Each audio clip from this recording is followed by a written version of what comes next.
அனைவருக்கும் வணக்கம். நியமம் தற்சார்பு அங்காடி பெரம்பலூர். ஒரு சின்ன பையன் முடி திருத்தும் கடைக்கு போறான். அங்க இருக்கிற அந்த முடி திருத்தும் கடையோடைய உரிமையாளர், "உலகத்துல இவன மாதிரி ஒரு முட்டாள் யாருமே கிடையாது. இத நான் உங்களுக்கு நிரூபிக்கிறேன்" அப்படின்னு சொல்லிட்டு சுத்தி இருக்கிறவங்க எல்லாத்தையும் பார்த்து சொல்றாரு.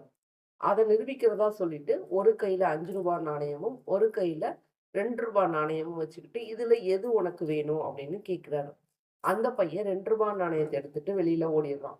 இதே மாதிரி அவன் எப்பல்லாம் தொடர்ந்து அந்த முடி திருத்தும் கடைக்கு வர்றானோ, அப்பல்லாம் இவரு சுத்தி இருக்கிறவங்க எல்லாத்துக்கிட்டயும் இத சொல்லிட்டு கிண்டலும் கேலியுமா 2 வாய்ப்பு குடுப்பாரு. அவன் ரூ. 2 காயின எடுத்துட்டு திரும்பி போயிருவான்.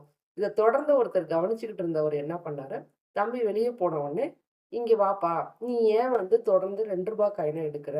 அவரு தான் உனக்கு 2 வாய்ப்பு தராருல்ல. அப்போ ஒரு வாய்ப்ப பயன்படுத்தி நீ ரூ. 5 காயின் எடுக்கலாம்ல. அத விட்டுட்டு நீ ஏன் தொடர்ந்து ரூ. 2 காயினே எடுக்குற?" அப்படின்னு அந்த பையன்கிட்ட கேட்கிறாரு. அந்த பையன் சொல்றான், "நானு ரூ. 5 காயின் என்னைக்கு எடுக்கிறேனோ, அதோட எனக்கு பணம் கிடைக்கிறது நின்னு போயிரும். நான் தொடர்ந்து ரூ. 2 காயின எடுக்கிறதுனால தான் எனக்கு தொடர்ந்து கிடைச்சுக்கிட்டே வருது." அப்படின்னு பதில் சொன்னானாம்.